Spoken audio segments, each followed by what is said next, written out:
Saint Pierre d'Alcantara. Traité de l'horizon et de la méditation, chapitre 4. Deuxième série de méditation pour chaque jour de la semaine, mardi. Méditation sur l'oraison du jardin, sur la prise de notre Seigneur et son entrée dans la maison d'Anne. En ce jour, vous méditerez sur l'oraison du jardin, sur la prise de notre Seigneur, sur son entrée dans la maison d'Anne et sur l'affront qu'il y reçut. Considérez comment le divin maître, après avoir terminé cette mystérieuse scène, s'en alla avec ses disciples à la montagne des Oliviers pour prier avant d'entrer dans le combat de sa passion. Par là, il voulait nous enseigner que dans toutes les peines et les tentations de cette vie, nous devons toujours recourir à la prière, comme à une ancre assurée au milieu de la tempête. Par son efficacité, ou bien nous serons délivrés du poids de la tribulation, ou bien nous recevrons des forces pour le soutenir, ce qui est une nouvelle grâce plus grande.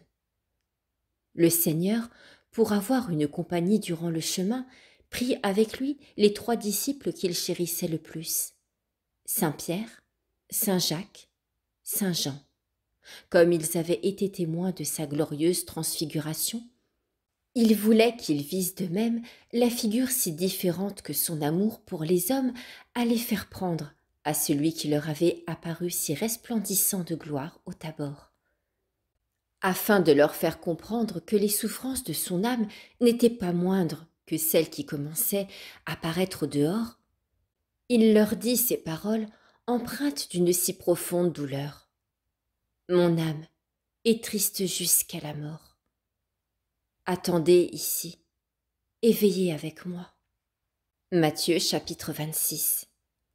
Ayant dit ces paroles, il s'éloigna des disciples à la distance d'un jet de pierre, et prosterné contre terre, avec un grand respect, il commença à prier en disant « Mon Père, s'il est possible, que ce calice passe loin de moi. Cependant, qu'il soit fait non selon ma volonté, mais selon la vôtre. » Matthieu chapitre 26. Ayant fait cette prière 3 fois, à la 3e, il entra dans une telle agonie qu'il commença à suer des gouttes de sang qui coulaient avec abondance de son corps sacré et tombaient à terre. Considérez attentivement ce bon maître, dans ce mystère si douloureux. Là, il se représente tous les tourments qu'il va souffrir. Il voit de la manière la plus distincte les douleurs si cruelles que l'on prépare au plus délicat de tous les corps. Il voit tous les péchés du monde pour lesquels il souffrait. Et en même temps, l'ingratitude de tant d'âmes qui ne devaient ni reconnaître un tel bienfait, ni profiter d'un remède si grand et qui coûtait si cher. À cette vue, son âme est brisée par de telles angoisses. Ses sens, son organisation si délicate, reçoivent une secousse si profonde que les forces et toute l'harmonie de ce corps en demeurent troublées. Cette chair bénie souffre de toutes parts, donne un libre passage au sang, qui de tous les membres coule en telle abondance qu'il ruisselle jusqu'à terre.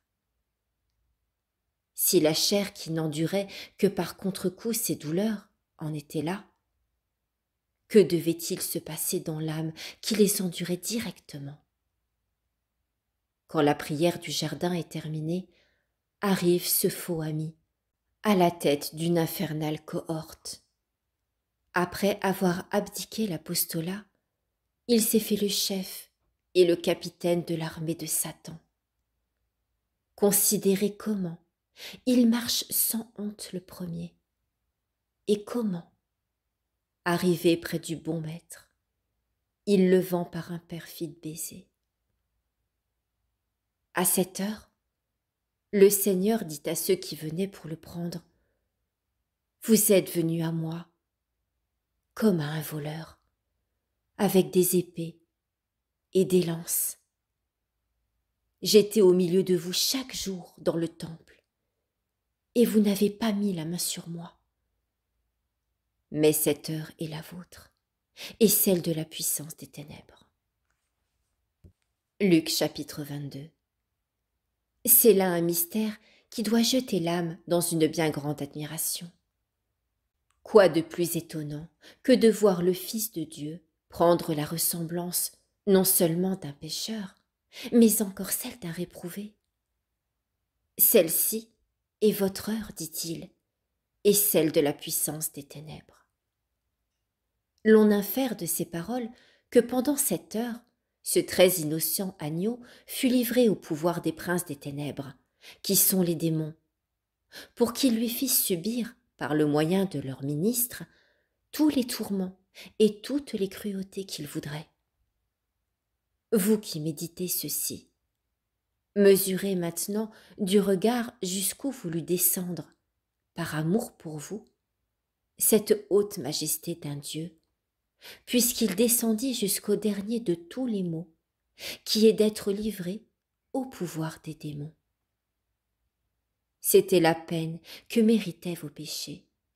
Pour vous en délivrer, il voulut s'y soumettre et l'endurer. Après ces paroles, cette troupe de loups affamés fond sur ce doux agneau. Les uns le saisissent d'un côté, les autres d'un autre, chacun comme il peut. Avec quelle inhumanité il le traite, quelles paroles insultantes il lui adresse, que de coups il décharge sur lui, avec quelle violence il l'entraîne, quels cris il jette, quelles horribles clameurs. On dirait des vainqueurs qui ont saisi leur proie. Ils prennent ses mains saintes, qui un peu auparavant avaient opéré tant de miracles, et les attachent avec des nœuds si forts que la chair des bras en est déchirée et que le sang jaillit. C'est ainsi qu'ils le mènent par les voies publiques, liés et couverts d'ignominie. Considérez bien attentivement comment il parcourt ce chemin, abandonné de ses disciples, accompagné de ses ennemis, forcé de hâter le pas, manquant d'haleine, les traits altérés, le visage enflammé et rouge par la précipitation de la marche. Au milieu de traitements si indignes, contemplez la modestie de sa figure, la dignité de son regard, et ce visage divin qui, au milieu de toutes les insultes du monde, ne put jamais être obscurci.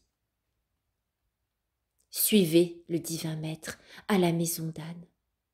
Là, répondant avec respect à la demande que lui adresse le pontife sur ses disciples et sur sa doctrine, un de ces misérables qui était présent lui décharge un grand soufflet au visage, en lui disant « Est-ce ainsi que tu réponds au pontife ?» Le Sauveur se contente de lui dire « Si j'ai mal parlé, montrez en quoi. Et si j'ai bien parlé, pourquoi me frappez-vous » Jean chapitre 28. Ô mon âme, considère bien ici, non seulement la douceur de cette réponse, mais encore ce visage meurtri et coloré par la violence du coup, la modestie de ses yeux si sereins, ce front si calme, et à l'intérieur, cette âme très sainte, si humble et si disposée à présenter l'autre joue si le bourreau le demandait.